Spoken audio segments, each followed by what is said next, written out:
Hello and welcome to another Dhamma meeting where we will discuss the Buddhist practices of charity, morality, and meditation. Everyone who is interested is welcome to join. We're waiting for our first participant, which happens to be Claudia again. Claudia, you hit the jackpot 3 times in a row. Good afternoon from Switzerland, Tana-chan. Yeah, I'm very lucky. I feel very lucky to hit the jackpot. Yes, I would like to report, Tana-chan, about my meditation process and maybe progress. So I want to thank Tana-chan for the advice to concentrate when I do my meditation on the tip of my nose and just repeating Buddho, Buddho.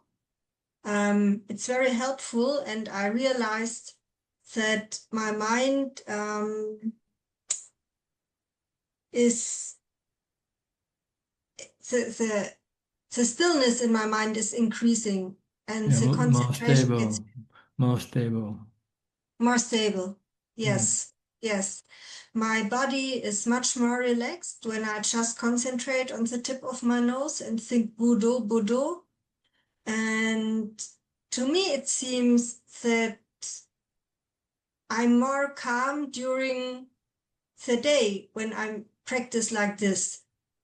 The only challenge I still have is trying to be mindful still in the train when people are chatting or when they have loud conversations on their phones, or some people in Switzerland also love to eat very noiseful in the train. And this sometimes are noises or conversations that start to cause stress in my mind.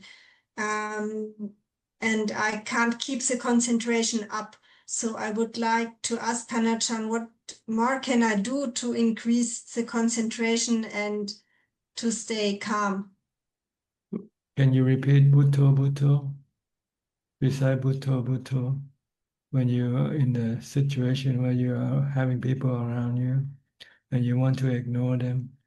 Just keep reciting Buddho, Buddho, Buddho if you can.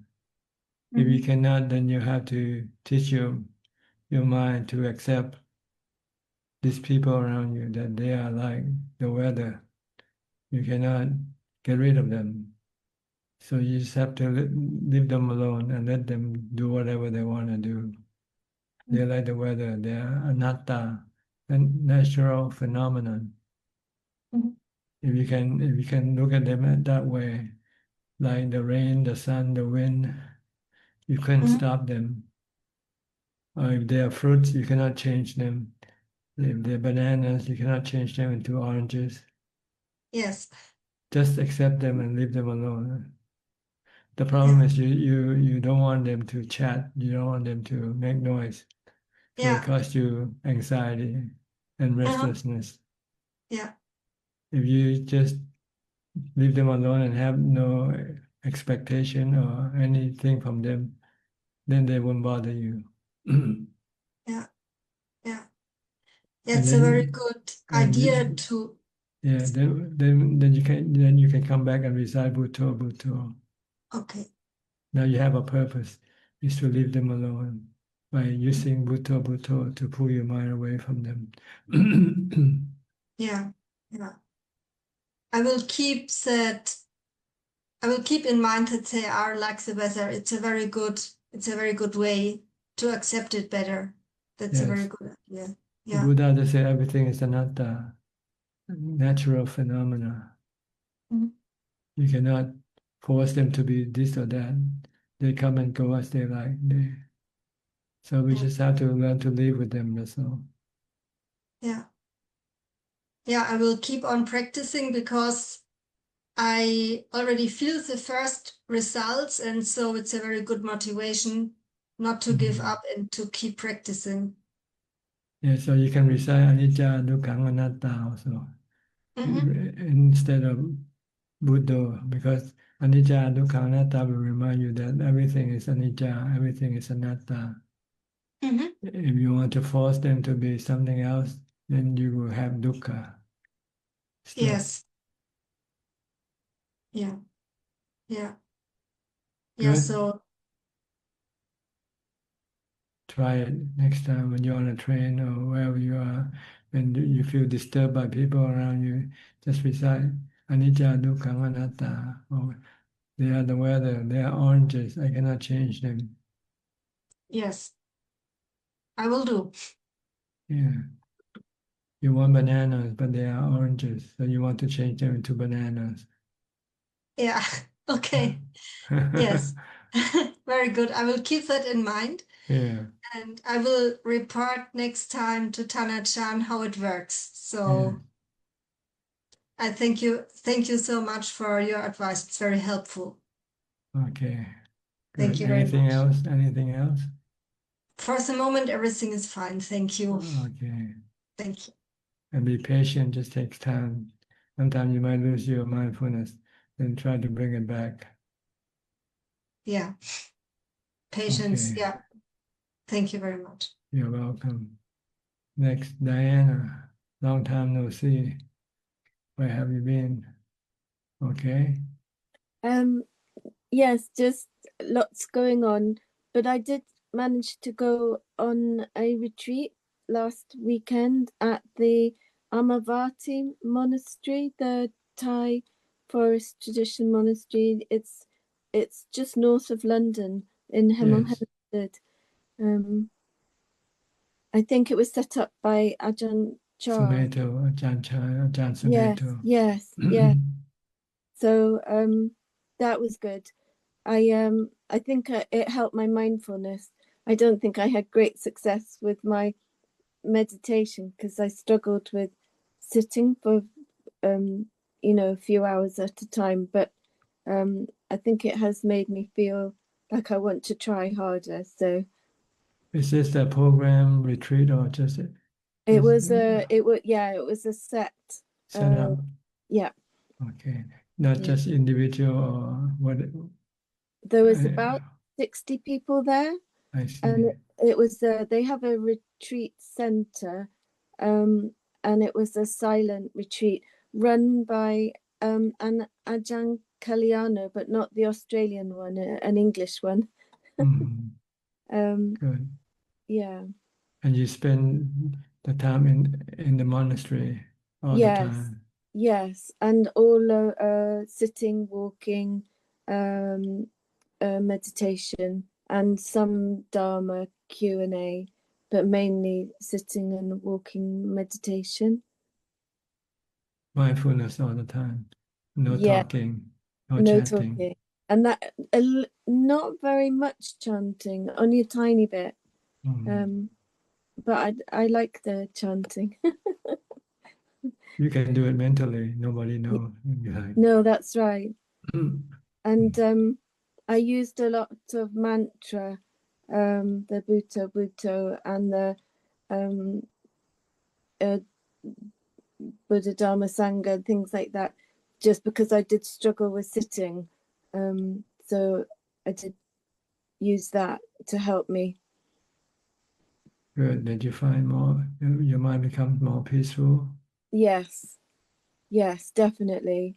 And I do feel more motivated to try harder at home now. Good. No better place than your home. You can practice all the time as you Yes, want. yes, But yes, sometimes you need of people to sort of help you with your practice. When you're alone, you tend to be lazy or yes, not uninspired. yes, But when you're around people and you see other people doing it, then you feel I should yeah, also be doing it. yeah, I did. I felt that, there was people that could sit for hours very comfortably, not moving, and I can't. So That's good. can do better. Yeah. Well, it always takes time. Just look at yourself as just a beginner, so you might have to take some time before you can be where they are now. Yes, yes. But nice to join. Thank you. No question tonight for you. No, just maybe a silly one. You know, when you're walking around a circular path, should you go clockwise or anti-clockwise, or it doesn't matter? Well, the tradition is to have the Buddha or something important to your right when you walk around. If you walk around the Buddha statue, you want to keep the Buddha statue to your right. So you walk clockwise, I think. Clockwise. Yeah. I had a feeling, but I wasn't sure. It's just a matter of showing respect, that's all. But you can walk anywhere any direction you like, actually, as long as you're mindful. What's more important is the mindfulness than the direction of your walking. Yes, and I found shorter walking and then turning around better, but I wasn't so distracted. I could keep more focus. Yes, each different people have different liking. Some like longer distance, some like shorter distance. Some has no walking path, so they walk around the house or walking around somewhere. Yeah. Because you need to reposition your posture after you're sitting for a while. Your body can become tired. So you want to get up and stretch your legs. And so you continue your practice by walking. Yes. Okay. Thank you. You're welcome. Next, we'll go to New Zealand. With Ramya and Anura. Hi. Early morning for you, huh? Yeah. For Ajahn, good evening. Can you hear us? Yeah. yes, perfectly. Yeah, thank you, Ajahn. Yeah, it's very early, close to 1 o'clock. Yeah. Okay, anything? Yes, I have may I ask a question if we have? Develop this 10 perfection, you can also do it in case you haven't able to finish your work in this lifetime, and in your next lifetime when there's no Buddhism around you, then you can rely on these 10 parameters that you have developed in this lifetime to be your driving force toward Nibbana. And so I arranged them according to the step that you have to go through. So I would say first step is to develop metta or loving kindness.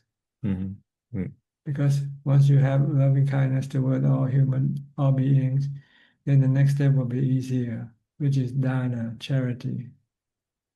Because if you love, you don't have any hate, then it's easy for you to give, to help other people, to make other people happy. So you can do dana, the second perfection. Then this will lead to your third perfection, which is sila. Sila is not non-violent. If you love people, you have metta. If you give dana, you don't want to hurt other people. So it's natural for you to have the 5 precepts, to keep the 5 precepts easily. Once you can keep the 5 precepts, then you can go to the fourth parami, which is abstaining from sensual pleasures, activities, which we call, I'm not sure what's the word in Pali. Nekkhamma parami. Nekkhamma parami, yes. Abstaining from indulging in sensual pleasure. So you just increase 3 more precepts from 5, then you can increase 3 more. And the 6 is not eating after midday. The 7 is not doing the entertainment. And the 8th is not to sleep on a comfortable bed. So, and the third one of the 5 precepts, you switch from sexual misconduct to abstinence. So this will will be easy for those who can already keep the 5 precepts. You just add another 3. Yeah. Then once you can keep these 8 precepts, then you will have time to meditate, to develop mindfulness, to get to Ubekkha Barami. Mm. Once you have Ubekkha Barami, then you will be able to develop wisdom, Panya Barami. And this 6 parami that you have to develop has to rely on driving the 4 remaining paramis. The first one is Atithan, which means resolution, or setting up a goal for yourself. What are you gonna do in this lifetime? So you say, I'm gonna develop all the paramis. So this is resolution or Atithan parami. And in order to be able to do what you set up to do, you need satya, you need truthfulness, you need honesty, you need to be honest with yourself, not setting up the resolution and not follow through. Once you set up your resolution and you have satya barami, then you will not be able to change your mind. You will have to do what you have resolved to do. And in order to be able to push through your resolution, you also need really exertion. You have to be diligent in developing this parami. And the last one, you need khanti parami. Khanti means patience or endurance. Being able to go through all the difficulties that you might have to face when you have to develop this parami, not giving up easily. So this is how I arrange all the paramis into this order. You have actually 2 sets of paramis. The paramis that you have to develop the first 6 one. Yeah. And the other 4 is the one that you need to use to have to drive to develop your parami. Okay. Is this clear enough to you? Yeah, that's very good logical explanation, Ajahn. Thank you very much. It's very clear now. All the doubts disappeared. Yeah. Oh, I Okay. understand. Yeah. Thank So you. you have to start with resolution, atitana. Yeah. From now on, I'm going to do nothing Yeah. else but develop paramis. Yeah. And you have to have satya. Sure. Yeah. You have to be truthful to yourself. Once you make a promise to yourself, you cannot break the promise. And then you have to be diligent. And you have to be patient or be able to go through the hardship and enduring. Okay, then you can start using metta to everybody that you meet. Be nice, be kind. Even though if they're not good to you, not nice to you, you forgive them for what they might do wrong to you. And if you have something to share or give, then you give away. You only keep what you need. And you abstain from hurting other people by keeping the precept.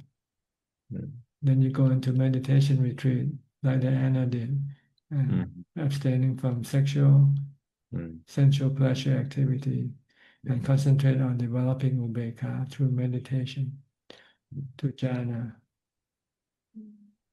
Once you have jhana, ubekkha, then you can look at the truth, look at the suffering inside your mind, and find out the cause of your suffering, your dukkha, which is your cravings.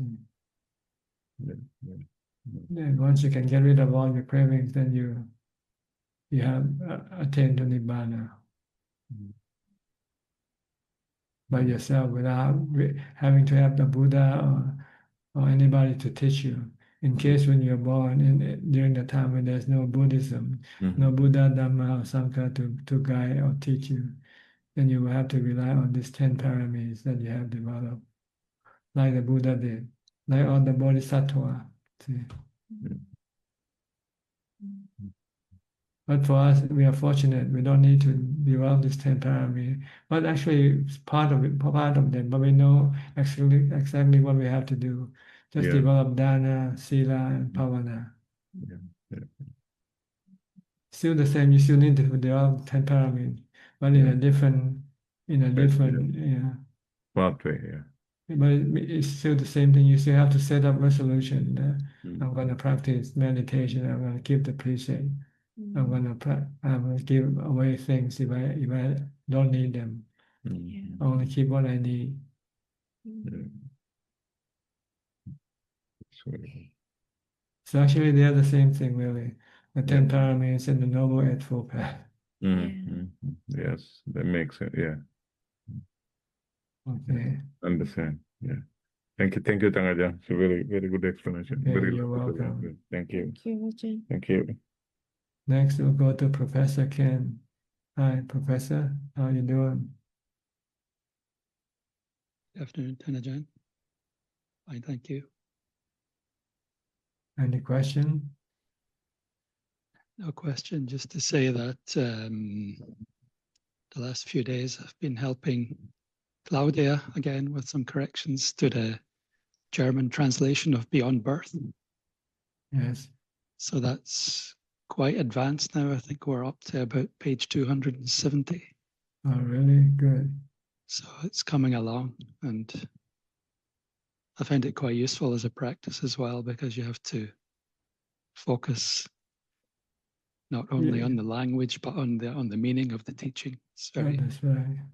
I found it very helpful from that perspective too. So I'm grateful to Ajahn for the book and Claudia for all the work on the translation. Yes, it will be quite useful for the German speaking people to be able to read. Very much, yeah. Good, but you shouldn't spend too much time on this work. You should spend more time on your meditation if you can. Yeah, I know that, but this, the way it works is Claudia is doing a few chapters at a time, and then I do the correction. So there's quite long gaps in between. So that's what's more important is your meditation. Yeah. Than your translation. The translation might help you to understand some of the Dhamma aspect, but you still need to practice. Yeah, of course. To apply to what you have understood from your translation. Yeah. So that's where we are. Okay. You should practice meditation and contemplation after you come out of meditation. Yes, all the time, and it's a good time right now because it's the semester break for quite a long time. So yes, just try to look at everything as the anicca, dukkha, anatta. Everything can hurt you sooner or later if you go after them, if you have them in your possession, because they are temporary. They can leave you anytime. When they leave you, then it will make you feel sad. And they are not under your control. You cannot tell them to be with you, stay with you all the time. So better not to rely on anything to make you happy. Rely on emptiness, nothingness. Because nothingness is always permanent. It's always there with you. Yeah. Everything else come and go. But nothingness stay with you all the time. Stay with us all the time. But we don't like nothingness. It's our problem. Yeah. So we have to teach our mind the benefit of nothingness. Nothingness doesn't hurt us. Yeah, I've been working in that for many years. I don't own much anymore. I don't own a car or a house. I don't have a spouse any longer, and just have the basic necessity of winding down the amount of work I do. So it's going that way. What you need is peace and calm from meditation, from letting go, from stopping your cravings.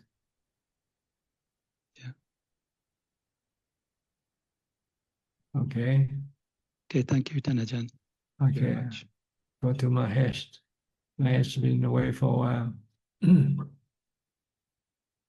From California. Good evening, Tanajan. Yes. So, like about 4 months back, I went to a meditation retreat for a couple of weeks. That was in Burmese tradition. And I found that the same lack of concentration and all continued in the retreat as well, even though I meditated for like, let's say, 10 hours a day, repeating Buddha in other times and focusing on the breath. The mind didn't stay longer than 30 seconds on the object. Mind was always running away. During the retreat, I asked the teacher, and I think I heard this from some other teacher as well. She said, it's mainly because I'm not able to experience the emotions inside me. I'm kind of emotionally shut off and I'm not able to experience the emotions inside me. And whenever there are repeated thoughts, there is an emotion underneath and I'm not able to experience that. And that's the reason for my lack of progress.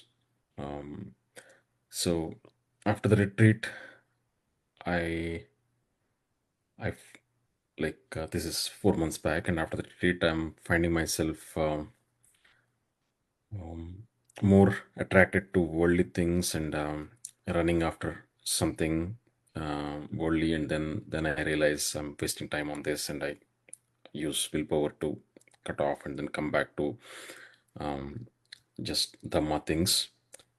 But then again I get caught up in something exciting and I'm researching about that, or like I'm like totally into it, and then again I bring myself back. This happened like 5 times or so.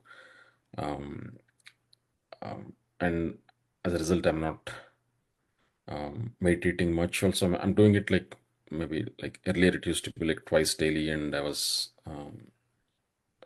like even I did like 8 precepts for a while, for like a few months. But then now it's becoming more like I'm more attached to worldly things, getting excited about them and pulling myself back. So that's the situation I'm in. I wanted to get your thoughts on first, like about the situation, and secondly, like about the heart thing as well, the emotional thing as well. Well, whenever you are attracted to the worldly things, you should tell yourself that they are actually harmful to you in the end. They might be attractive, they might give you pleasure at first, but then they change and they will sooner or later pass away. And when that happens, it will leave you sad.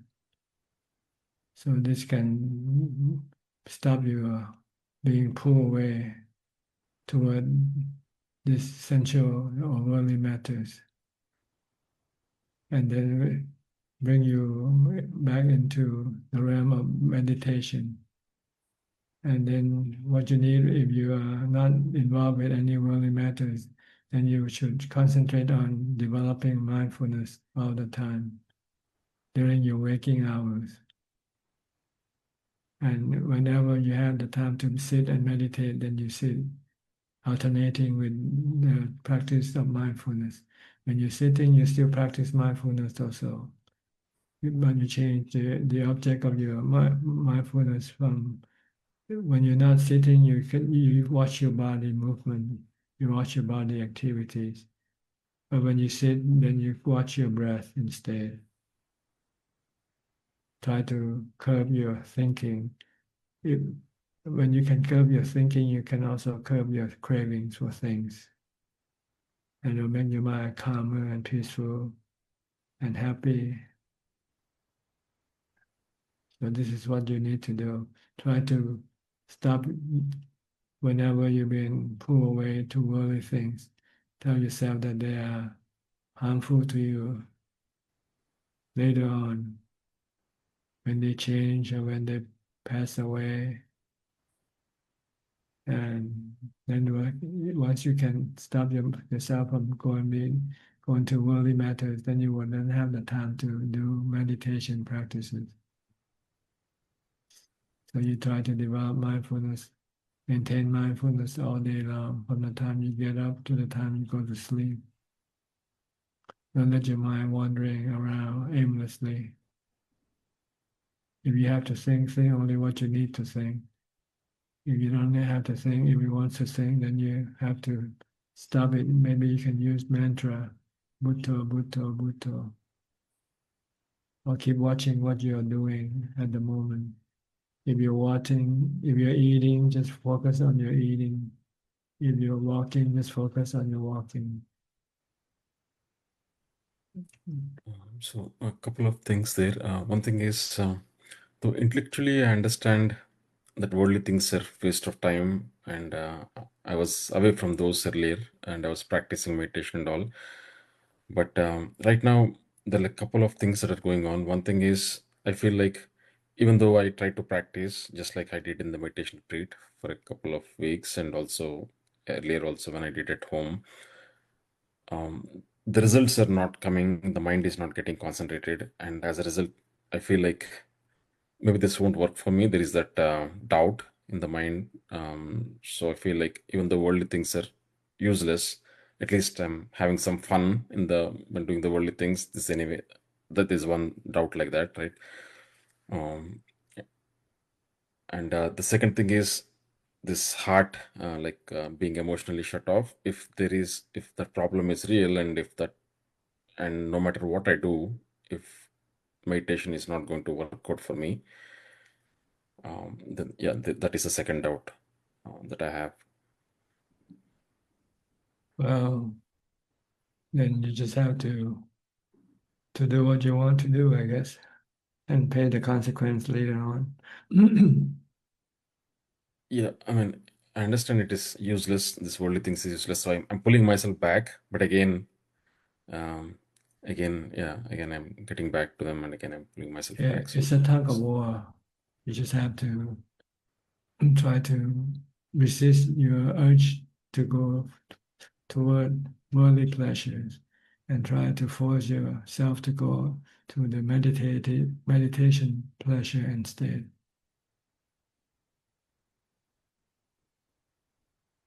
And you can use the Buddha as the example, and all the noble disciples. They were like us before. They also live in this world and attracted to worldly matters. But after they see that worldly matter, worldly pleasure doesn't give them permanent pleasure, it can only give them temporary pleasure, and can then cause a lot of suffering afterwards when they're no longer around.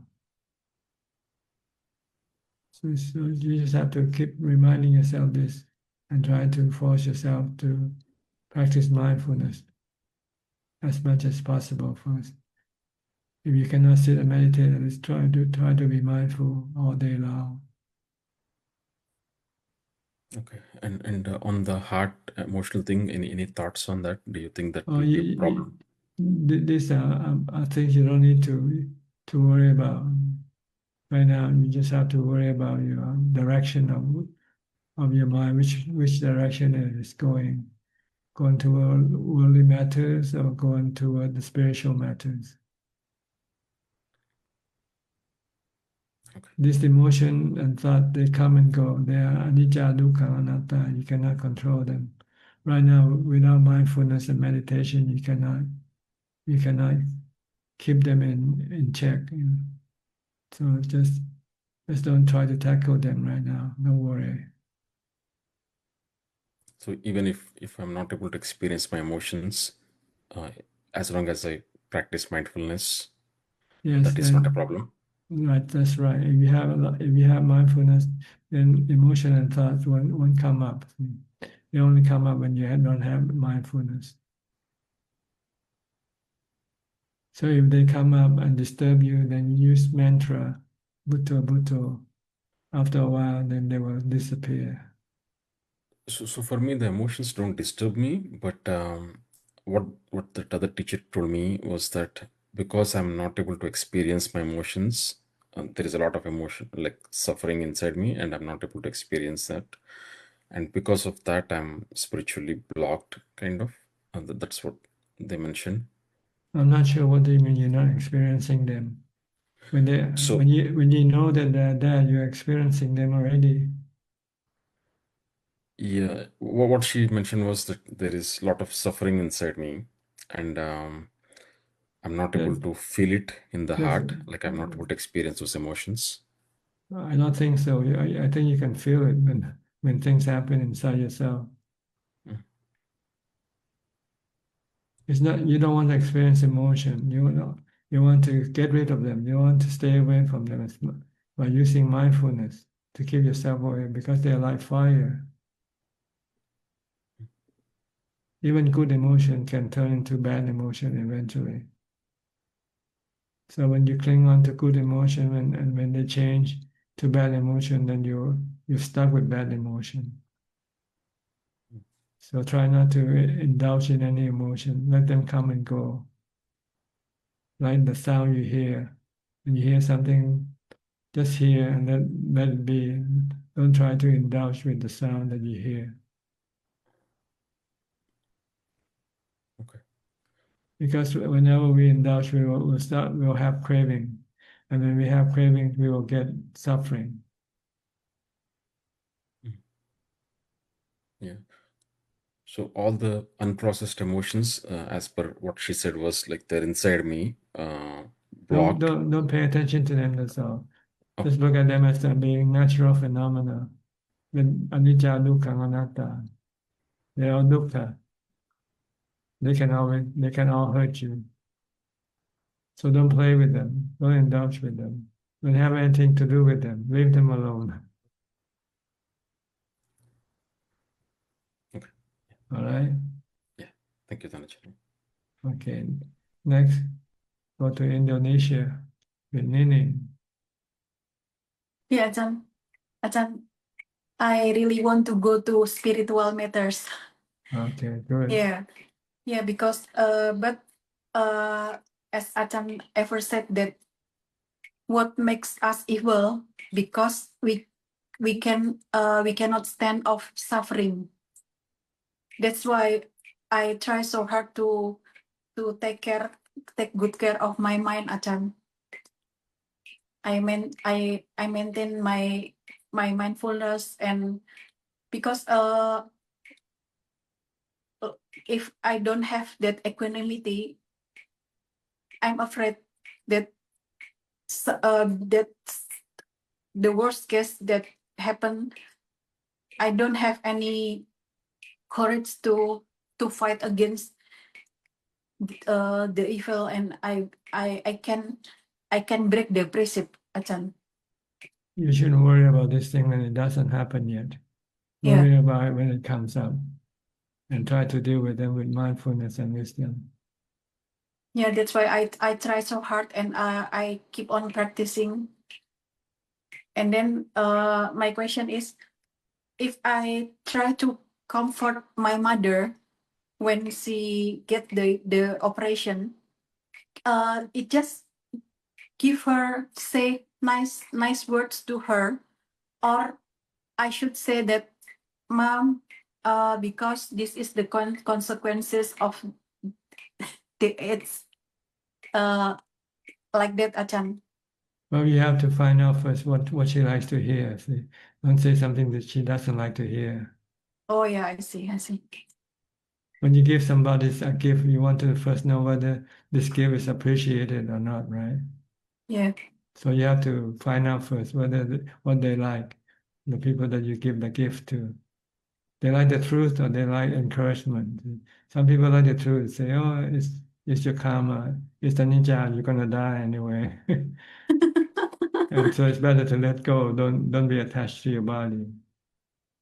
But if they are not that type, they are more or less still live in delusion and hope that the body will then regain their health and continue to live longer, then you will have to give that kind of encouragement. Oh, I see. When stay in the hospital with my mother, my mom know that I listening to Ajahn Dhamma talk every Mm. day because it makes me calm and peace. And I have already passed the test, Ajahn, but I don't know the future test will be. But the future test is with your mother. Can you still remain calm and peaceful, whatever Yeah, happens to her? yeah, that's why. That's why I'm very hard on practicing, and I do sitting meditation in the hospital, and my mother know that I become more calm by listening to the Dhamma talk and also practice the meditation, and she support me so much. You have to contemplate on anicca, on her body, on your mother's body. Her body is anicca, is subjected to aging, sickness, and death. Yeah, my mom is actually my tools for contemplation. Yes, but this is for yourself, not for her. You know, you don't go tell her that you should contemplate on your body as being anicca, because you don't know how much attachment she might have with her body. Yeah, she's very afraid actually. So if you don't know what she think about her body, then it's just better to keep quiet. Just to be around her is good enough, I think, to show that you care and that you look after her.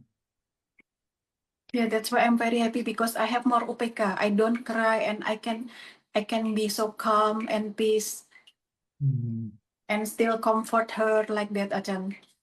Yes, unless she asks you what to do with her body, how to treat her body, then you can tell her that the Buddha said to let go of your attachment, to look at the body as not being herself. Yeah, but she is so afraid. I think my mother will not ask me about that. Okay, then She don't just worry about it. yeah, she just want me to accommodate her. Yeah, But yeah, just help her with whatever she needs. If she needs a drink, bring her something to drink. If she wants to eat, bring her something to eat. Show your support. yeah, I practice metta when with my mother. Yes. That's why I'm very happy because I have already passed the test, and hopefully that I can pass the future test. Well, you never know until you come to it, right? Yeah, yeah. Okay, just be ready. Yeah, that's why I contemplate on that every day, Ajahn, Yes, that's good. to the impermanence. How often every day? I think almost all the time. Okay, If not, good. if not doing the if not listening to the Dhamma talk, if not do meditation, Yeah, because now my worldly activity is very less, but not still I still have the worldly yeah, activity, yeah. and Do all the time if you can, to the point where you'll never forget. You remember all the time that is just around the corner. yeah, because that's I think the most scary thing in life, I think, Ajahn. Yeah, Is it? it will not be scary once you have overcome this fear of death.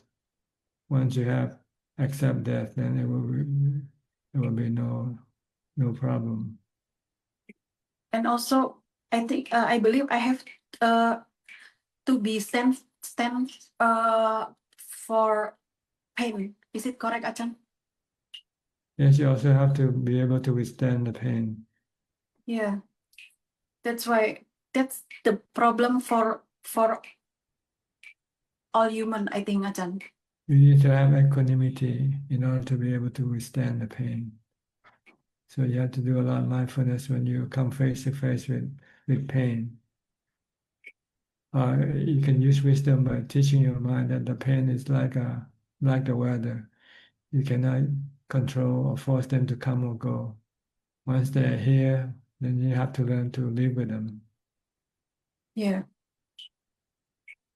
that's why I practice every day for Yeah, for the finance. live with everything with equanimity, then your mind will not be hurt. Yeah. Thank you, Buddha. Thank you, Ajahn, for the teaching. Okay, you're welcome. Next, Philip from Malaysia. Hi, Philip. You didn't get in last week, huh? I was slightly late because I was working. I tried signing in, but I think it was actually full. But it's okay. I could listen it to Facebook. Okay. You have any question? No, I don't have any questions tonight. I'm just happy to be listening in. I'm just wishing you well. Okay, thank you. Next, Nita and Saket from India. Are you still in Pune? Still? Yes. Okay. How's life? Happy? Yes, life is good, Ajahn. Thank you. However, we decided to downscale our plans, and we're moving still to Nita's hometown. I think it's a much simpler plan now, something where we can care for Nita's parents as they age, my mom, and just not as fancy. And we plan to buy a house, all sorts of fancy things earlier. So thank you for showing us some sense around that. Simplicity is the best solution. Yes, yes. Minimalist. Buddhism is minimal, using everything minimally. Yes. สันโดษมากน้อยสันโดษ is just to be happy with whatever you have. Okay. Contentment. Only have what you need to have. That's all. Anything more that is considered problematic to you. It's better not to have more than what you need, because you have to look after them. Whatever you have to look after them. True. Today I was helping my mother-in-law pack her stuff, and the way I was counting her dresses, I was like, oh, you have the dresses for the entire year.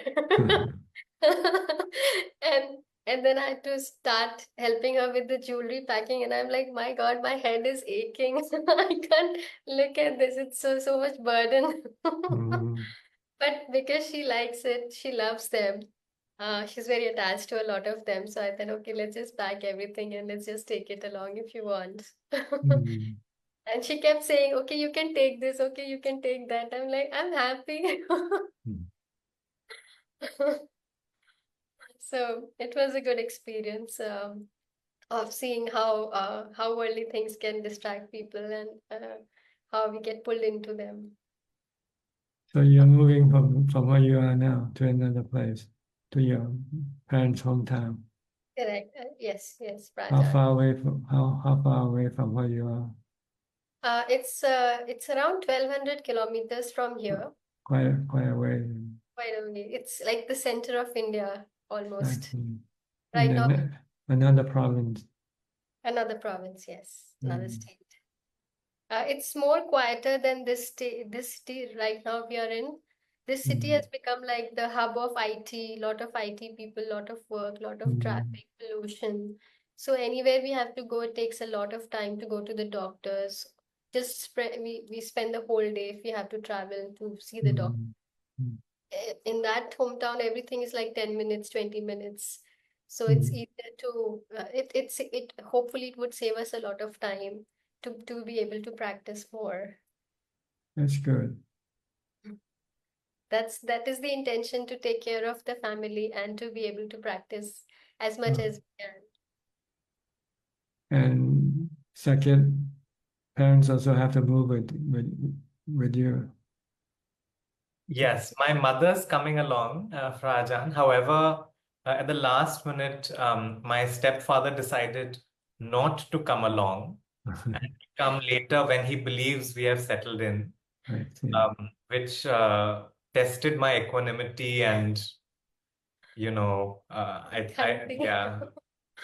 So some of us are moving, one of us is staying back, and there is friction and upsettedness and all of that around it. Yeah, you cannot force things, cannot Cannot- force people. Yes. They are like the weather, Yes. cannot Raja. change them. Their oranges don't change into bananas. Yes, actually, Frajan, I'm trying to process this because what I see is that I have this family member who, said, no, I don't want to come. And, they're old, they're going to be all by themselves, but they're saying, no, we will do it all by ourselves. And at the same time, they're feeling, oh, everybody's going. And I think they're going on making their life messy. And it's in my mind sometimes I feel like, well, they're getting what they deserve, but I'm thinking, what is a good Dhamma way to respond to this? Like, I can see somebody is going on making them into, they're very adamant, they're making their life worse and worse, and they're not listening to, they're not any suggestions. How to work with this, because I don't want to wish them ill, for example, but I'm just trying to figure out how to deal with this. Maybe they're right and you're wrong. Why don't you look at it that way? Yes. Leave them alone. If they don't want to come, you just invite them. And if they don't want to come, then that's it. Some people find moving more difficult than staying, but they prefer to stay than move. So you have to leave it up to them, really. We've also noticed, Rajan, that they are also trying to create hindrances in our going. Because they don't want you to go, see, and you want them to go.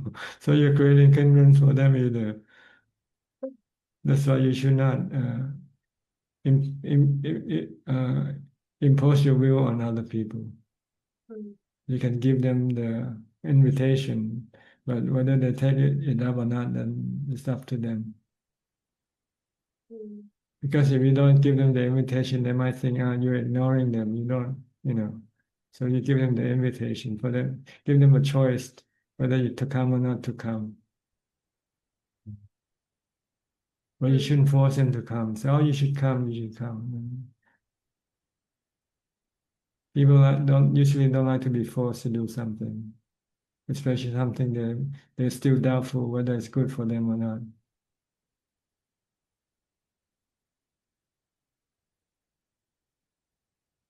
Okay. Yes. Any question? Frajan, a question. So I did the 6-hour challenge a week ago, and after that, somebody was telling me that well, it's not about how many hours you meditate in the day and things of that nature. And I just wanted your advice. Is it good to block many hours in the day for meditation? And what next after we do the 6-hour challenge? Should we do that more frequently, or could you suggest, please? Well, it depends on what did you get from your 6-hour challenge. Whether you find it beneficial for you or not. If you find that you can curb your urges, your craving more, and give you the mind more power against your defilement, then maybe you want to continue on with this practice. Right. But if you find you gain nothing from this practice, then you might not want to continue on to doing. Maybe it's not your cup of tea. So it depends on whether you can get the benefit from this practice or not. The goal is to stop your restlessness, really. Normally, we're restless. We can stay put. We have to do this, do that, sitting here. After a while, we have to get up and go do something else. And after doing something else, you want to come back and sit again. Yes. And also force you to develop more mindfulness and meditation in order to cope with your your restlessness.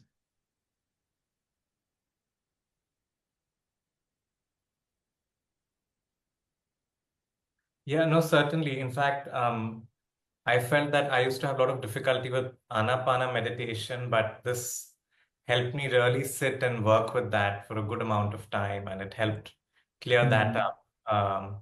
And I can feel much more progress on that area now as a result of that. If that's the case, then you want to continue on doing maybe more, increase your practice, your challenge into maybe twice a week or 3 times a week. Certainly. Yes, yes. Until you find no longer useful anymore, then you might have to use something else to push you forward. Right. Because these are like tools that can push you from one step to the next. Maybe the next step you might have to use some other challenge. Instead of sitting for 6 hours, you sit and not move at all. Not getting up, just sit in meditation for 1 hour, for 2 hours, for 3 hours, or whatever you want to set up. The challenge is up to you. Then you're moving up the next level of practice. And then you need to have stronger mindfulness in order to be able to keep your body still for many hours.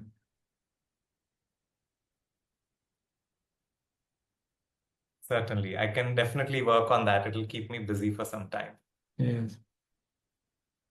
All right. How about you, Nita?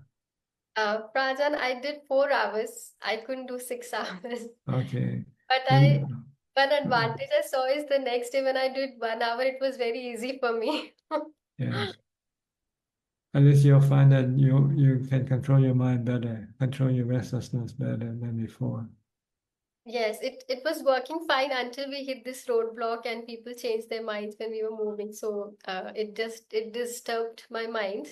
But after doing that 4 hour, it feels like it is possible I can do it. So that confidence has come, and and it was a very good exercise. So next day also we did try 3-4 hours. And whenever we are getting time in the evenings, we are trying to block for meditation or for Dhamma talk or for walking meditation. So Yes. it is giving us a good rhythm in our day. Okay. Try to increase your time for spiritual practice more and more, and decrease your time for your worldly pleasure, your sensual pleasure. Then you'll be moving ahead, getting closer to vimutti, to nibbana. Okay. Thank you, Prajan. Thank Thank you so Prajan. much. Okay, you're welcome. Next, Masha. Hi, Masha. You've been away for a while. Yes, I had some things scheduled on Tuesdays, and I went on a family holiday, and yeah, it's been a busy summer. Wow, I just have to hats off to all those doing the 6-hour challenge. I'm just amazed. I am so impressed by the effort that the group is making. I don't think I could ever meditate for 6 hours. Try 1 hour first, or 2 hours. You can 1 hour, actually. 1 hour is 45 minutes is my sweet spot. 1 hour, I've done 2 hours, but it's always been a problem because I struggled for like 6 or 7 years to sit comfortably. And so I was always just dealing with the pain of sitting. And now I'm in a good rhythm where I'm, focusing on the mind and the stability of the mind. I have some question about knowing, that unentangled quality of knowing. And a lot of times, because I'm by myself a lot, I can see how my moods are shifting like the weather, you know, where I can, sometimes I'll just feel the energy coming or the energy leaving, the mind brightening, or the like little bit of depression or lack of energy or motivation settling in. And all of those things are it's just the defilements coming and going. And I know that I'm not controlling that, because I can see them coming and going. And I'm thinking, man, it almost seems crazy sometimes, because I know that I'm not in charge of it, and just to watch it happen, it's very interesting, actually. And then to step back and just know it.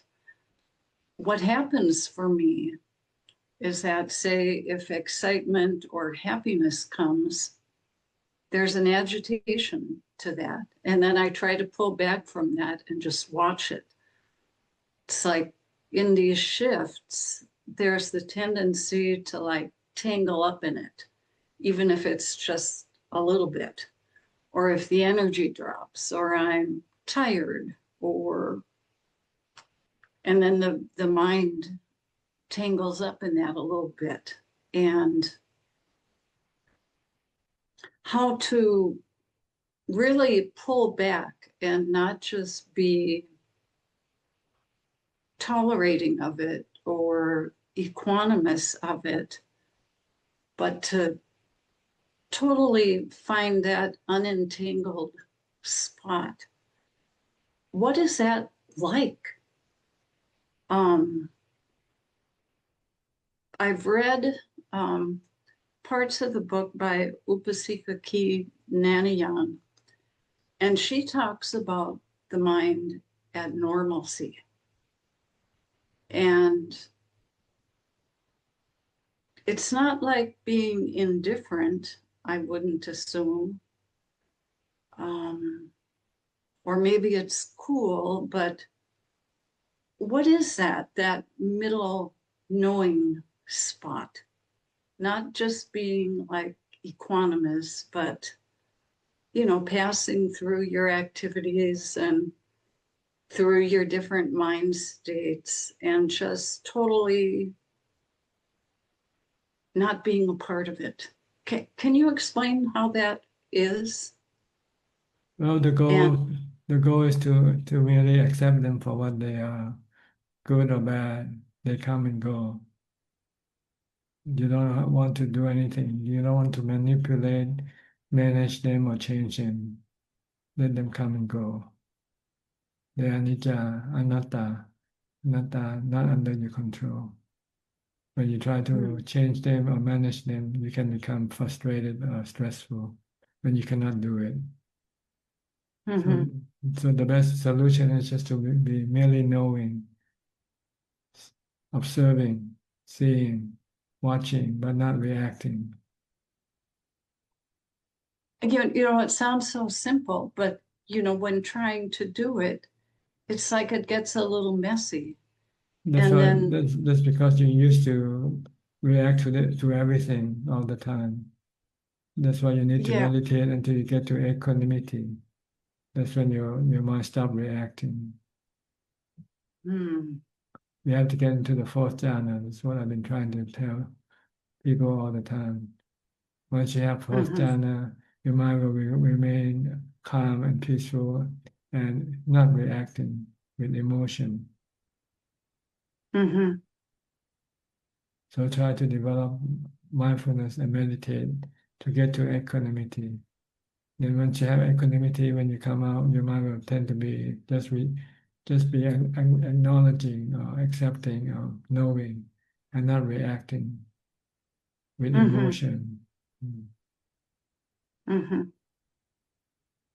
It's a little disconcerting to be partly like that. And then it's like no self. And then to not have a self and That's right. still kind of. The truth is there's no self. There's just knowing. But the delusion creating a That's it. self to react. That's all. See? It's our delusion to create a self. So once we have a self, we have to react to everything that we like or dislike. If we like, we try to be attracted to them. If we dislike, we try to have aversion for them. And this attraction or aversion is creating cravings and creating stress and anxiety for the mind. But if you're just merely knowing, accepting, then you're not creating any stress or anxiety for the mind. Mm-hmm. It reminds me a little bit of your talk with Kenneth, where you said, we're not used to being empty. Mm-hmm. And so it's almost an uncomfortable position to be at the start. It's like, can I stay there? Can I be empty? And I guess that's the restlessness, is just trying to come in the door and destroy that little sense of emptiness. That's why you need to develop equanimity. Once you have equanimity, then you can live with nothing.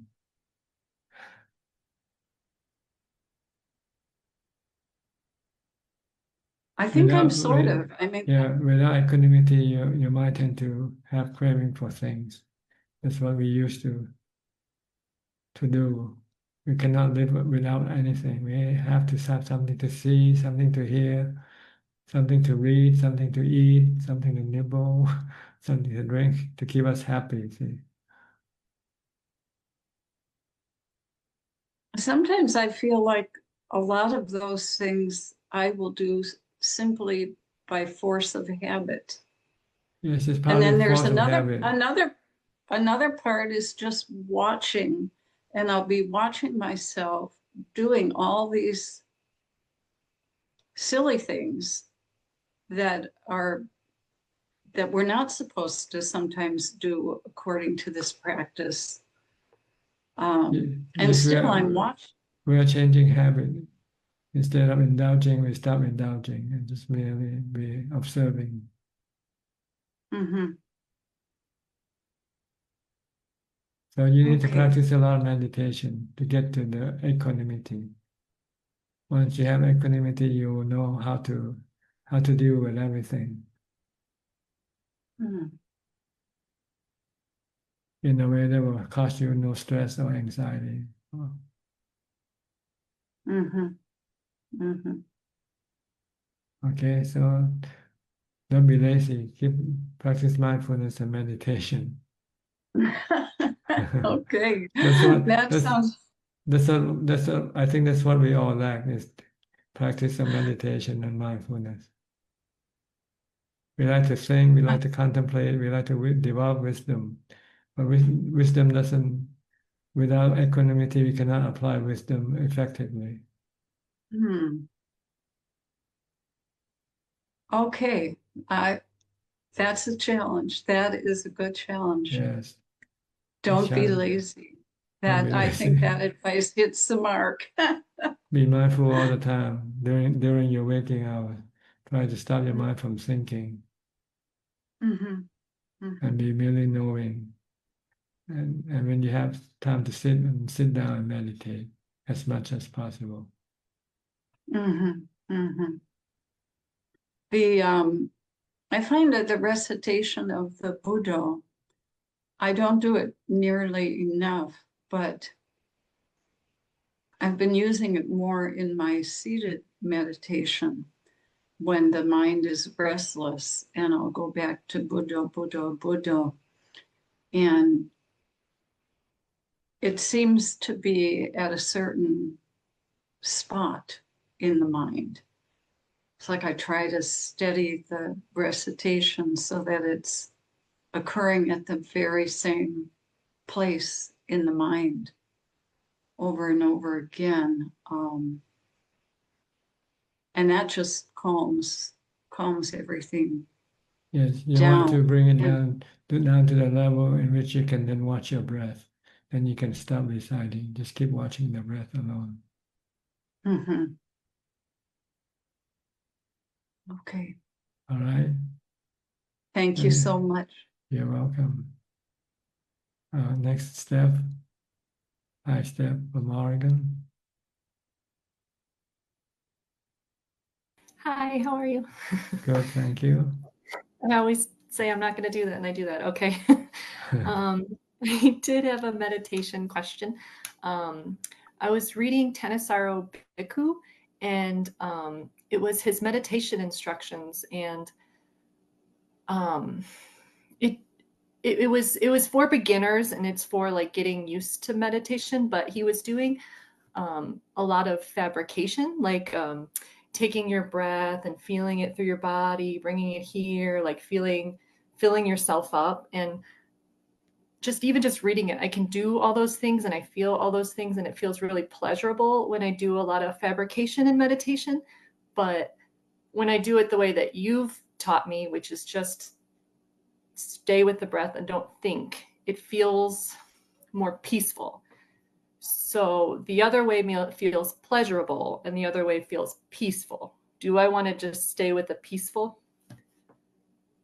Yes, because peaceful is more useful to the mind than pleasurable. So the pleasurable is just teaching people to like get into meditation, and then we go into the deeper, okay, state of mind. You so want to I get want to to equanimity. And you won't be able to get into equanimity with just fabrication. You actually have to stop mental fabrication completely. Right. Okay. But you can use mental fabrication to ease your mind to meditation, let's put it that way. Okay. But if I'm already established in my meditation, just stick with what I do. Yeah. Then you don't need to use the mental fabrication. Once you can start watching your breath, then there's no need to, But you want to, it's no one to stop you, but you're just wasting your time. That's what it felt like. Okay. Yeah. That's what I was trying to, You're going back to the beginning when you can actually start in the middle. Yes. Yeah. Okay. So you can start in the middle, from the middle without having to go back to the starting point. Because when I'm done meditating, it's very peaceful. Yes. But with that, it's just a little different. So yeah, okay. For a lot of time, meditators, they use chanting instead. Sometimes they chant for 15 minutes, 20 minutes before they meditate. And that's kind of similar? Yeah, similar thing. And mental fabrication also. Got it. Okay. That's all. Thank you. All right, good.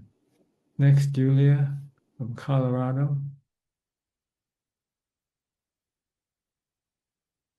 Hello, Pat Ajahn. Hi, how are you? Good to see you again. Oh, good to see Ajahn. I rejoice in this practice, and it's so wonderful to be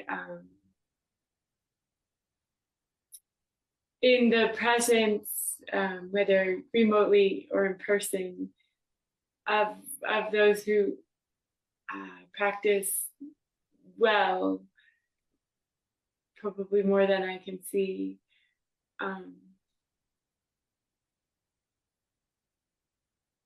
It still makes a big difference.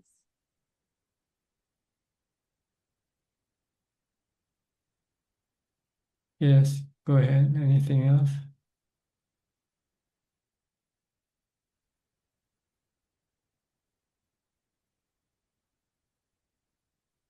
Do you want to say something else, Julia? Or you want me to say something? I'm not sure which.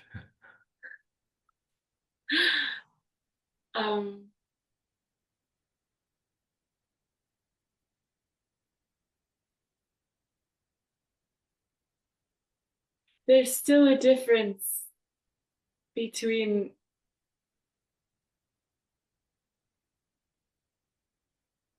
on retreat and off retreat, and in the presence of the Sangha and Ajahn, and alone. Yes, sometimes when you're alone, it's harder to discipline yourself. But when you're with other people, it's easier because you have to do what other people is doing. So you're more or less forced to do what you maybe not want to do if you're alone. That means you're not strong enough yet. Your discipline is not strong enough yet to do self retreat meditation. You still need group meditation to pull you along, to get you going. But once you can practice alone, then you don't need group meditation anymore.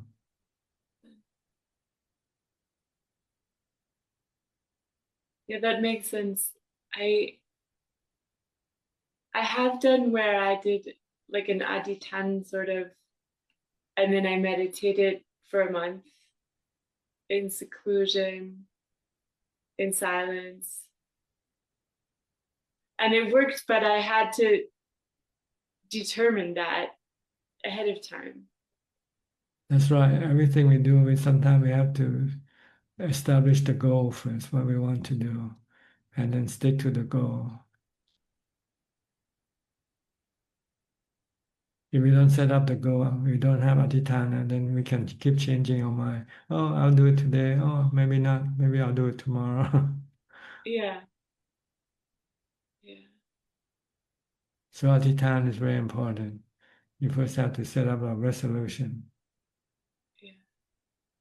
And then you need to be honest with yourself. You have to be truthful, sajja.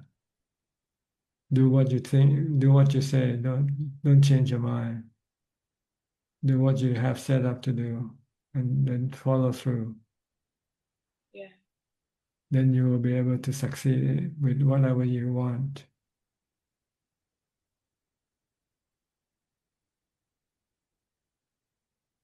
It's very helpful the way Ajahn explained the parami.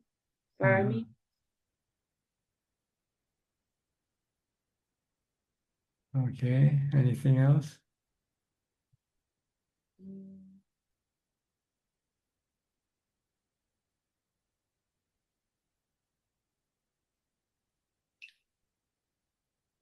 No. Things are fine. Okay.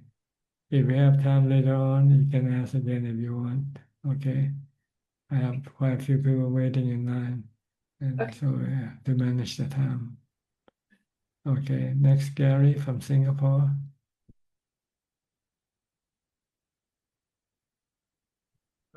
Good evening, Thanajan. There's no question for me. Just listening. Okay, Thank you. good. I'll go to Cope from California. Hi, Tanajan. Just listening today and wishing you well.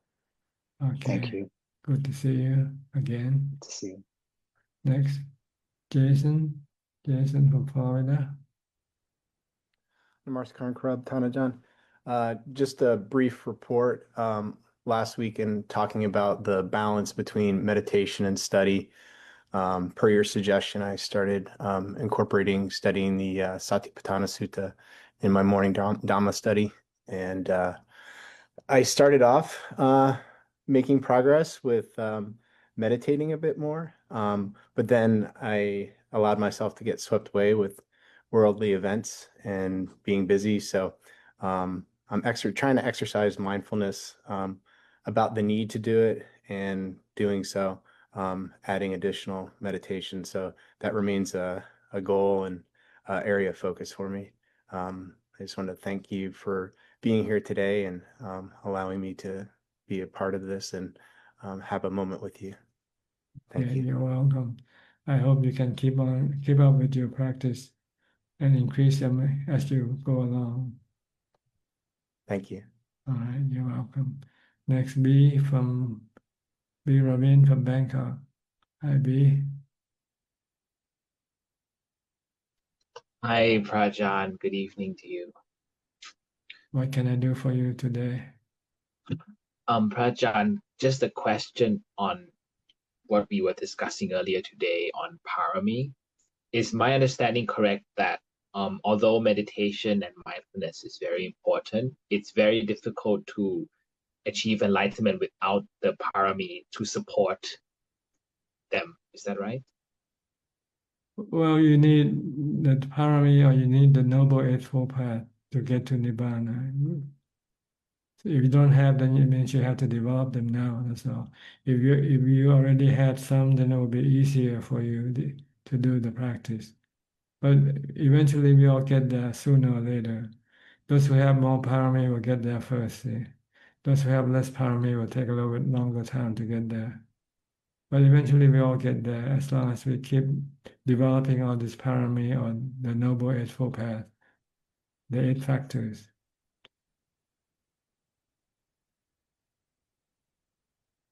And the 4 Brahma Viharas also help to support as well. Right? That's something I try to cultivate more and more. This is when you deal with people, when you're dealing with people. You use the 4 Brahma Vihara. You either use metta, loving kindness, or compassion, sympathetic joy, or equanimity, depending on the situation, what type of situation you're in, which type of Brahma Vihara you have to use. If people need help, then you have to have compassion, show compassion. If just meeting people, just try to be nice to them. If they're successful, you should show your appreciation and joy with them, be joyful with their success. And if they're in trouble and there's nothing you can do about it, then you just use equanimity.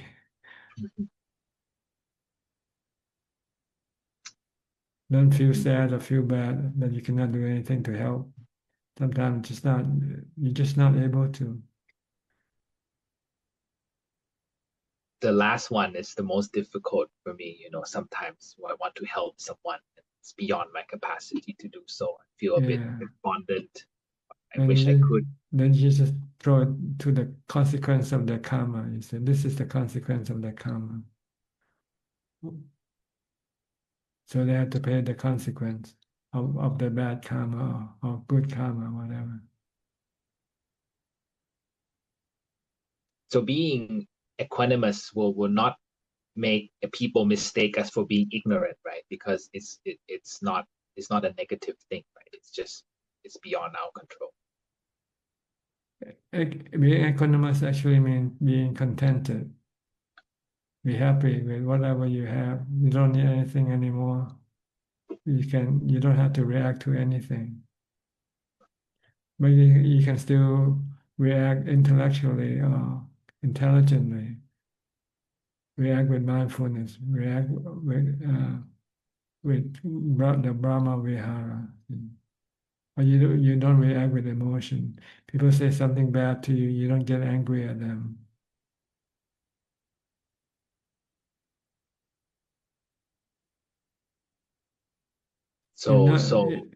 If not reacting emotionally means you are dumb or stupid, okay, accept that. If that's as long as we are happy. We don't want to be smart and get angry, and let them get angry. They don't know that when they get angry, they're hurting themselves, not the person that you have anger with.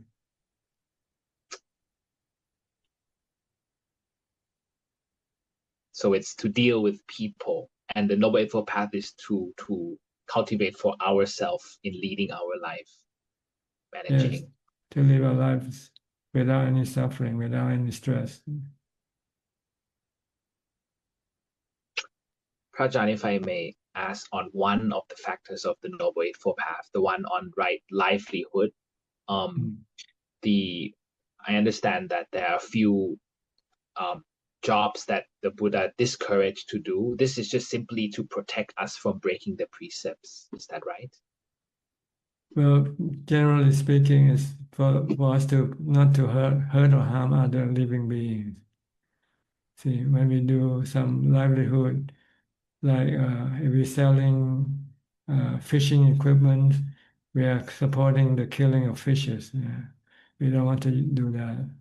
If we're selling poison to kill some insects or something, this is not good livelihood.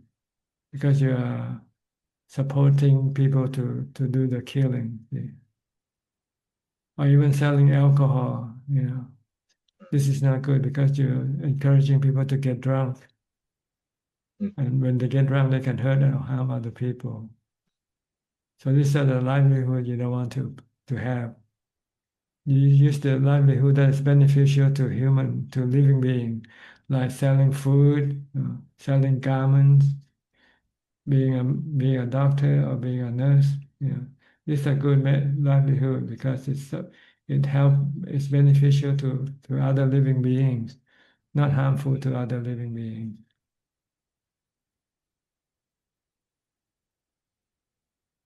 So we don't get into trouble. See, when we're doing livelihood that hurt other beings, they might come back and attack you.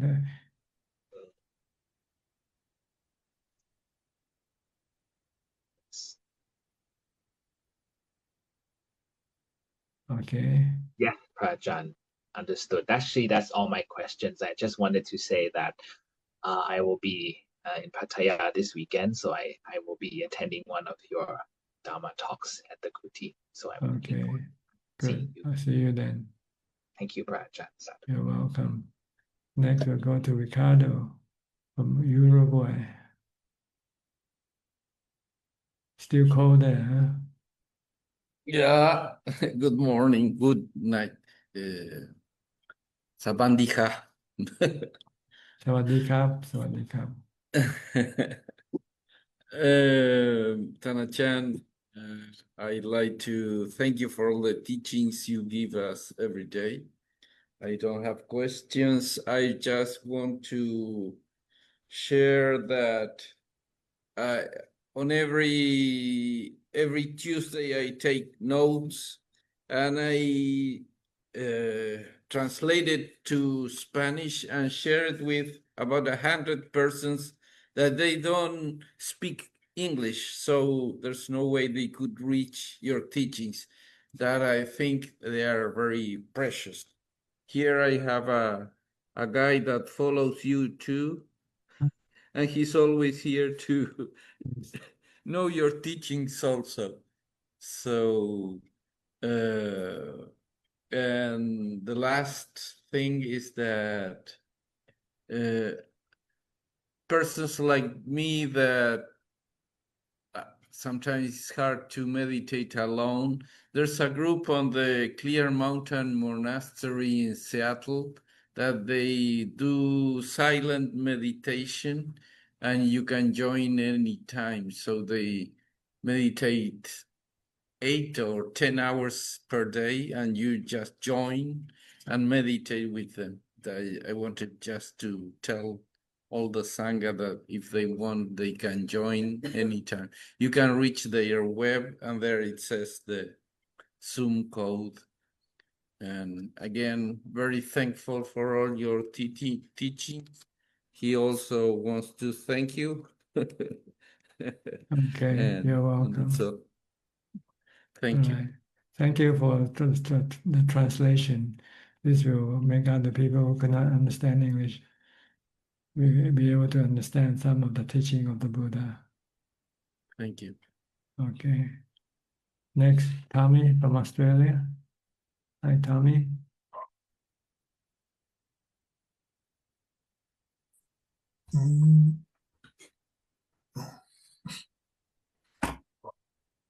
Namaskar, Kap. Yes, go ahead.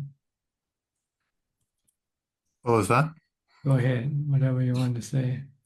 Oh, I wanted to ask about the Chittanupassana, contemplation of the mind. The mind keeps changing, see. Sometimes the mind can be happy, sometimes the mind can be sad, sometimes it can be depressed, sometimes it can be stressful. So this keep changing. You have to accept them for what they are, just like the feelings or the body. They are anicca, anatta, not under anybody's control. They become what they are due to other condition them to change. You cannot always control them. Sometimes you can, sometimes you cannot. So when you cannot control them, then you just let them be. Sometimes you're depressed and you don't know how to get rid of this feeling of depression. And you just have to let it expire eventually by not reacting to them. Okay. And when the minds become happy, don't be attached to this happiness either. Because after a while, this happiness will also expire and disappear and change into something else. So it's like, yeah, so the best way to deal with them is with equanimity, just merely knowing when they come and go. Know that they are bad, know that they're good, and there's nothing you can do anything about it at the moment. so it's like Yeah, go ahead. I'm sorry. Keep interrupting you. All right, there's a bit of a lag. I don't mean to talk over you. There's so it's like the feeling section. Yes, like feeling, like body. Body keep changing also. Getting older every day, getting sicker, and eventually you'll stop breathing.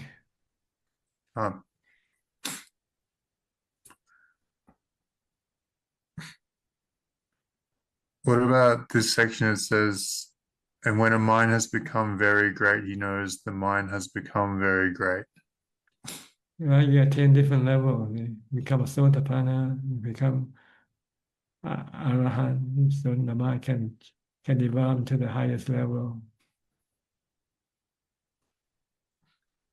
Vimutti, jnana, dassana, knowing that you have finally get rid of all your suffering. Vimutti, free from suffering. Just know, no need to celebrate, no need to go tell people that you have finally reached Nibbana. Just keep it to yourself. People who actually get to Nibbana, you actually don't go tell people, spread the news, What about Lungta? This is for the purpose of teaching, yes, but not for the purpose of just, spread the news. I have finally graduated, celebrate, this, you don't do that. But eventually, if somebody asks, "Have you graduated?" Yeah, I graduated with MA, with MA or MBA or whatever. Yeah. But if there's no reason to speak, then you generally don't speak about this thing. You keep it to yourself. Can only Arahant brag without attachment? Well, they don't have attachment. They don't brag out of attachment. They brag. They only say the truth when the time needs to. When the time needs to require him to speak, then he speaks. What about with the other Arahant friends? They're just comparing notes? Excuse me, I'm disturbed with the noise of the dog, so I cannot hear you. Just wait a few seconds.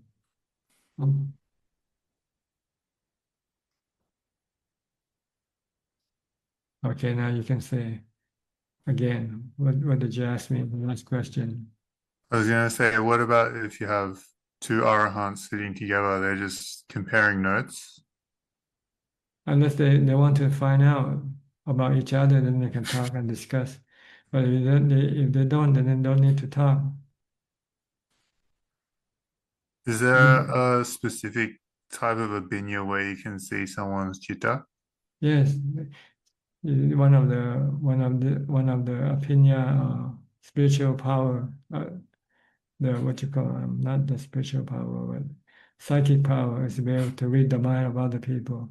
That's why the Buddha doesn't have to ask Anya Kontanya when he became a Sotapanna. He could read the mind of Anya Kontanya. The first noble disciple. Can only the Buddha do that? Can who only do that? Not Buddha. just the Buddha, anybody who have this ability, but not everybody who became enlightened has this special ability. It's an optional ability that you might have developed previously before. They don't come with enlightenment. Which one is that called? All the psychic powers are not they don't come with attainment to nibbana. Okay. Recollecting past life, or recollecting past life, or able to read the mind of other people, able to see or connect with spiritual beings, for instance. These are called psychic powers. They're not part of the enlightenment process. They actually came with jhana, the practice of meditation. We call upachara samadhi. Yeah. Okay. I don't have any more questions. Okay, have you reached that point yet? The Which point? Of looking at the mind and knowing it for what it is. My mind or other people's minds? Your mind, see. You don't worry about other people's mind. When you're depressed, can you remain calm and not being disturbed by being depressed? I don't get depressed anymore. Good then. That's impossible. You will get depressed sometime. Maybe not when there are conditions that can cause you to become depressed. Either what you see, or what you hear, or what you think, or what you remember. Sometimes it can still cause you to have depression. Yeah. Okay. Okay. Thank you, Ajahn. You're welcome. Next, Aparachita from Dubai. Hello, good evening, Raja. Yes, good evening. How are you? I'm fine, yes. Okay. Anything I can do for you today? No questions. I'm happy to be here and just listen. Good. Thank I hope you benefit from what you hear. Very much. I loved your sequence of the paramis that you started with metta, and Yes. it makes sense. Yeah, okay. Good. So thank you so much. Yes. Okay, I'll go to Pia and Indira. Pia is working, I presume. Yes, Ajahn, he has some patience, so he had to go. But he was listening to you. We learned a lot from Anura's question too about the paramis. Really liked it. Ajahn, now the arahats with psychic powers, are they the Cheto Vimukti arahats, like who practice? Yes, they call Cheto Vimutti, those who have Yes. psychic powers. Yes. Panya Vimutti are for those who are good in wisdom, Yes. ability to teach it and make people understand the Dhamma easily. Yes, Ajahn. And also I have one question. Last time, Czech, I think, asked this question about now, like, say it's somebody's birthday and a friend of yours would do something for you. I mean, they could come and ask you, like, they would want to give a gift to you, but you could say, no, I don't want, I would like you to offer it to Sangha. So, I thought, like, correct me if I'm wrong, Ajahn, I honestly thought that because they offer it to you and you said, no, you don't want that, use that money to offer to Sangha. And then when they come and tell you that they did offer and you rejoice on the good karma, and then don't you gain good karma too? I mean, those people gain good karma because they gave, but because they were going to give it to you and you said to offer it to Sangha. And when they come and tell you, rejoice on the good karma, won't you gain good karma? But not the same karma, not the same karma of giving. Okay. You rejoice with the other people, good karma. This is a different. This is a different karma that you do. Oh, okay, Ajahn. Okay, I'm so glad because, like, all my life, like growing up in Sri Lanka, I just believed that it was the same thing. Oh, okay. But you do gain some karma, right? Good karma. Good karma because you're happy with the good actions. Yes. You feel happy with the good action. Yes. But you're not giving anything like them. Yes. You didn't give out anything that you have. Yes. So you don't have this feeling of losing something, giving something away. Yes, Ajahn. So it's a different different karma.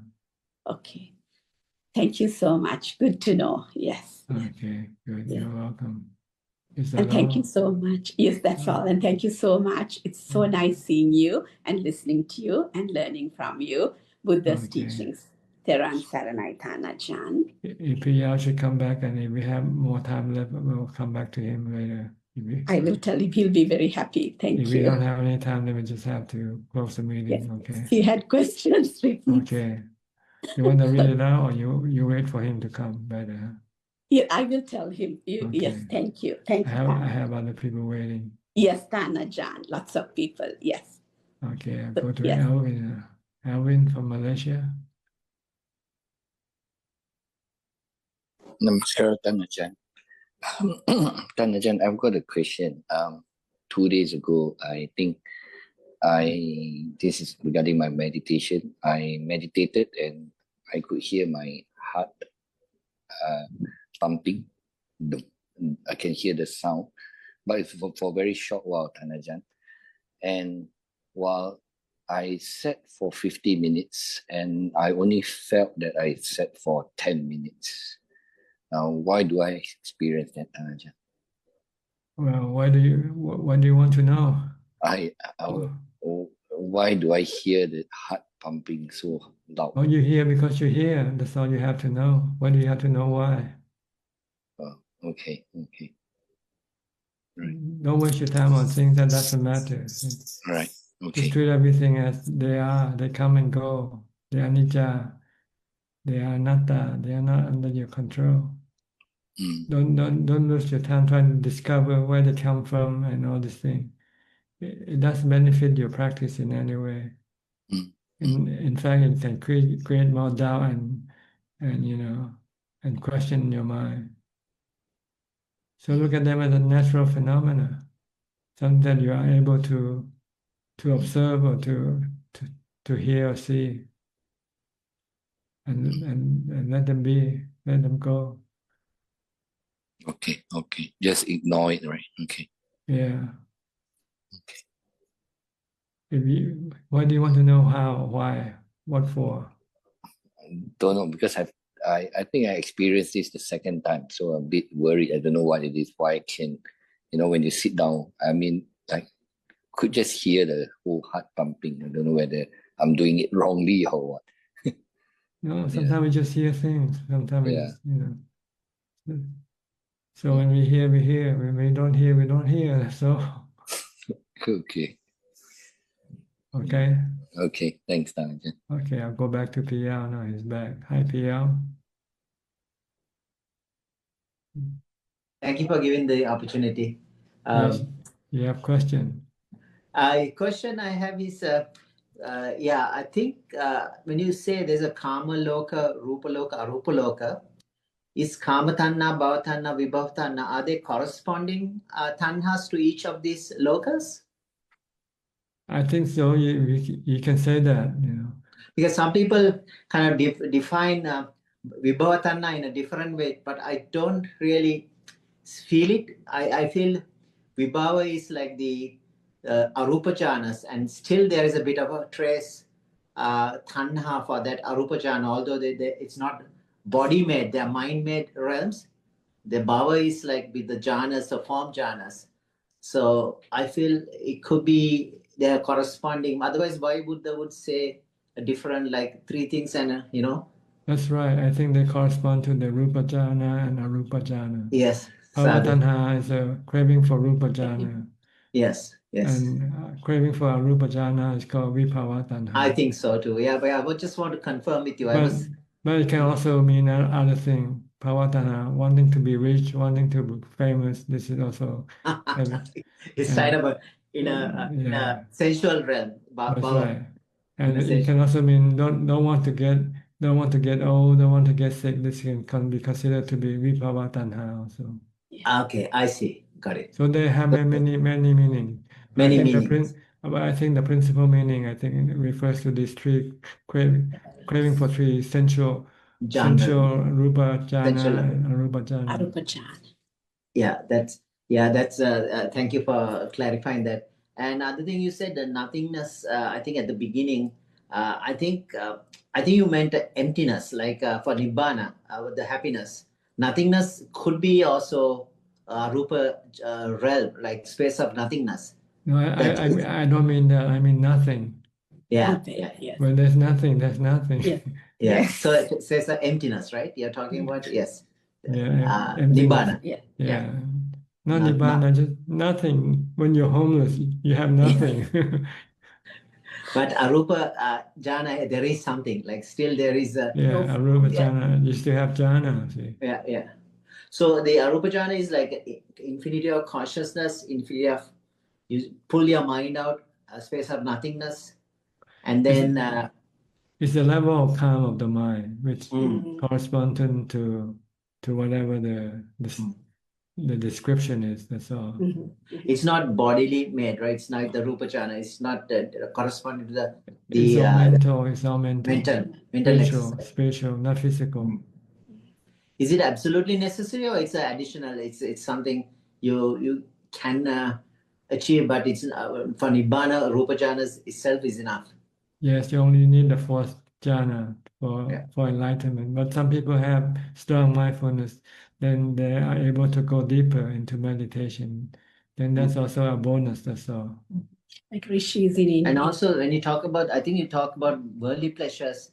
And is the worldly pleasures go like gradually or with the practice of jhana? Because at the beginning, your mind is so still in tune, like your habits, you're searching for the 5 worldly pleasures. But eventually, over time, the jhanas become more powerful, more blissful, and then it's a gradual process. You lose it's called disenchantment for the 5 sensual realms, so 5 sensual pleasures. Is it like this a gradual process over time with the jhanas become stronger? Well, yes, the stronger your jhana is, then the less you will become attractive to the worldly pleasure. But the jhana also can go up and down. When you enter jhana, you have strong equanimity. But when you come out of jhana, this equanimity will slowly disappear. So if you want to be able to give up your sensual pleasure completely all the time, then you have to use wisdom. Wisdom. I see. See So the it's a nature, temporary. see the nature of sensual pleasure as being anicca, anatta, and they can cause you dukkha.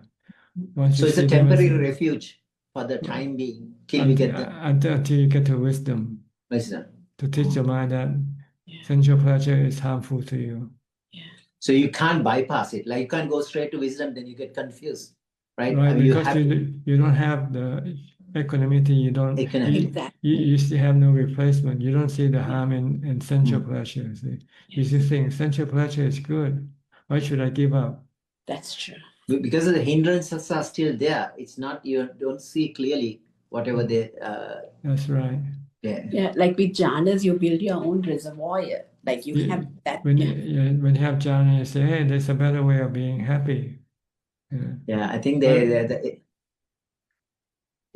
is compared to the 4 things in a well-guarded city, I think, called Nagara Sutra. Buddha talks about 4 jhanas are like the food they have, the grains, the medicines, the water. There's 4 things which you don't need to. The people in that city doesn't have to go outside. Everything is within. Self-contained. Self-contained, self-sufficient. Thank you so much. Sorry. Thank you for your time. Thank you, Panaj. Okay, you're welcome. Next. Okay. Next, Lynn from Indonesia. Hi, Lynn. Good evening, Ajahn. How are you? I'm very good. Any question? Yes, I do have one quick question. So my grandmother passed away 2 weeks ago. So I'm just wondering, when somebody passed away, out of the Namakandas, which one that remains? Oh, the whole thing, the 4 namakanda go with the mind. It's part of the mind. Vedana, Sanya, Sankhara, Vijnana. You mean they will go away, as in they will still be attached with the mind? They're part of the mind. They belong to the mind. They're property of the mind, actually. That's what they are. It's like when you go to sleep, you still have the four namakanda. And the four namakanda is the one that create dreams for you to experience. And you use the four namakanda to experience the dream that you create by your good or bad karma. If it's your good karma creating the dreams, it will be good dreams. It means you are in heaven. If the bad karma create the dreams for you, you have bad dreams. It means you are in hell. Or that's what heaven or hell is. Good dreams or bad dreams. But it's going to be a long dream, not just during the duration of your time when you sleep, because this is going to be many years before you're reborn again. So is the knowing element still there? That's a knowing element working with the four namakanda. The four namakanda is part of the knowing element. It's like the automobile. The automobile has four wheels, right? The four wheels belong to the automobile. It goes with the automobile. Okay, the knowing element has the four wheels of Vedana, Sanya, Sankhara, and Vijnana. They go together. They're part of each other. Okay. Until they're reborn, then they attach to the body and then use the body as the means to go after things again. So this process keeps continuing. After the body dies, the mind goes into dreamland until the dream expires, then it get a new body, get a new rebirth, and it go chasing the worldly pleasure with the body until the body dies. Then it goes into dreamland again, on and on and on. Until you stop this process by stopping your cravings.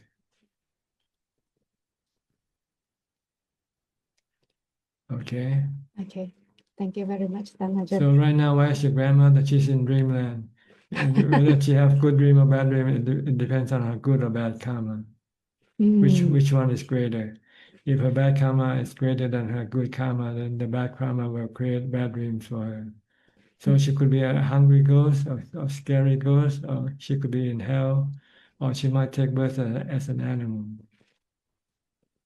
Okay, if somebody like when they passed away, they went through a very long agonizing process, does it mean that they have got lots of bad karma during their life?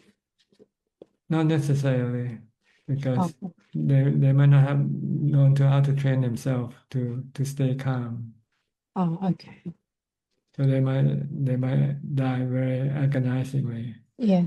But if somebody who knows how to stay calm, then they'll die peacefully. But this doesn't determine whether they'll go to heaven or hell. It's a good or bad karma that they have accumulated. Which one is greater? They will decide whether they will go up or down, go to heaven or down to the undesirable realm of existence by having bad dreams. Okay. Yeah. Thank you very much, Ajahn. Hope you are well and healthy. All right. Next, Mandy. Mandy from Niagara Falls. Are you still there? Are you moving away to someplace else? I'm in Fort Erie. It's pretty close. It's about 20 minutes from Niagara Falls. Yeah. You moved there permanently? Yeah. Okay. Yep. What can I do for you? You've already done enough. Thank you. And thank you to everyone for their questions. They've basically answered regarding loss of a person and attachments to possessions and letting go of things. Still on my own and yeah, still practicing. Need to practice more. Yes. Good. Keep on practicing and you will have a happy life. now and after also, now and after life, both. Okay? Yeah. All right, we'll go to Celia now. Celia?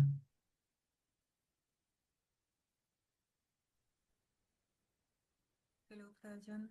Yes, Can you hear speak. me? Good evening, good evening. You have to speak a bit louder. Oh, can you hear me there? Yeah. Okay, now. Okay, good. I'll turn the volume on. I listened to an interview you gave to Clear Mountain. Yes. And I think, yes, that was brilliant. No, I have listened to it many times, and I think that was extremely useful, no, as a guidance to the practice. But now I have a doubt about it that I think is related to what you just said to Pial and Lin.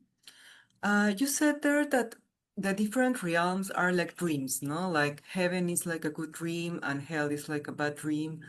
But this one, the human world or realm, does have four elements, no? Does have a material element in it, no? Even if it changes. And I guess that the animal realm also is composed of four elements. But then all the rest of the realms are virtual. They That's don't right. all of them, the devas, the Brahmas I can understand, but the deva world, the hell, the Yeah. asuras. They're all dreamland, fantasy land. And why the human world and the animal world realm not? The animal and the world is a physical realm in which the mind can send the current of consciousness to attach to the sensual object, sensual organs of the body, in order to receive sensual objects from So these are the two this only world. realms. Sorry. Actually, These are the two. the animal and human is the same realm. It's a realm of sensual pleasure. While the realm of the Brahma, this is the realm of those who meditate, who doesn't use sensual pleasure, who use meditation as a means of getting their pleasure from. Okay. And the deva realms, all of the deva realms are also virtual? Yes, Like all the spiritual, but happy spiritual.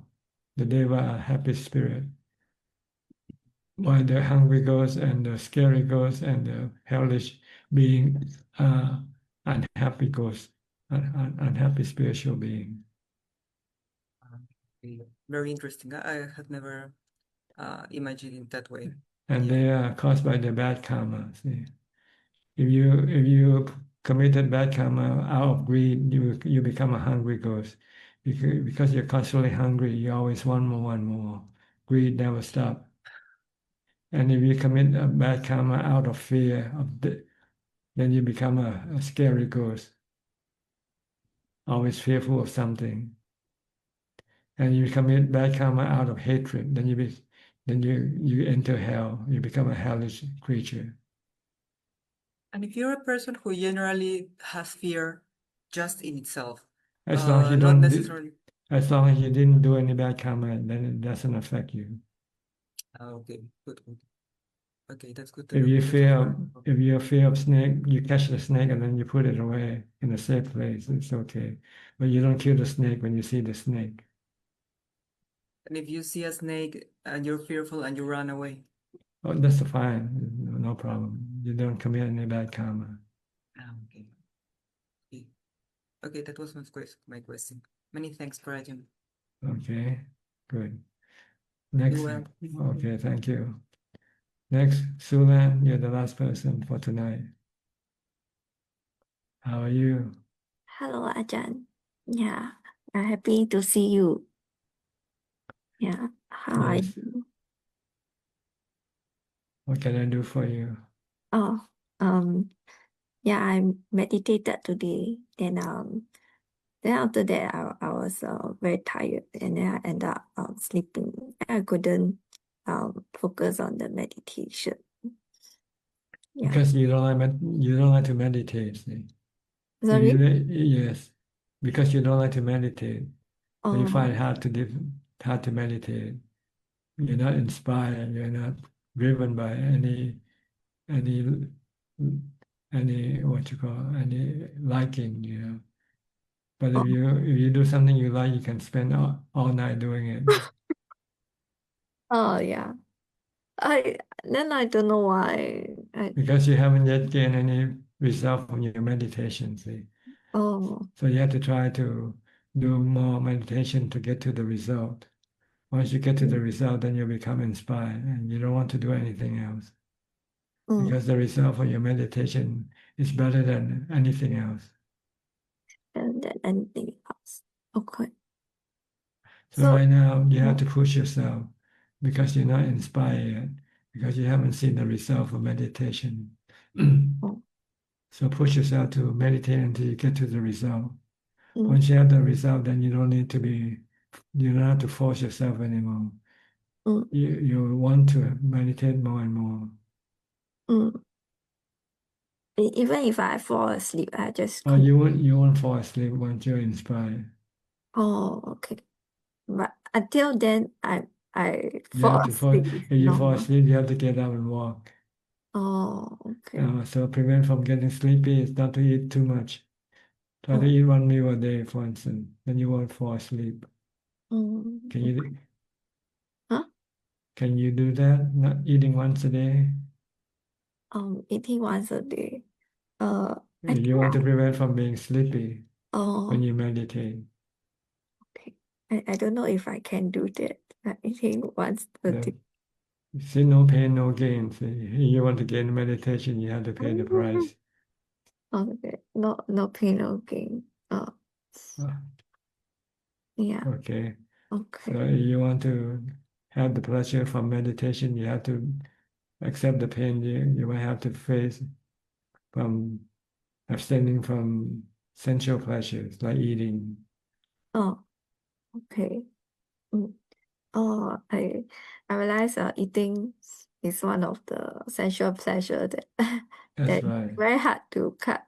Yeah. I feel stressed. I'll start eating. Yes. Yeah. That's why it's easy to get fat. Yeah. Yeah. So I also get better. Yes. All right.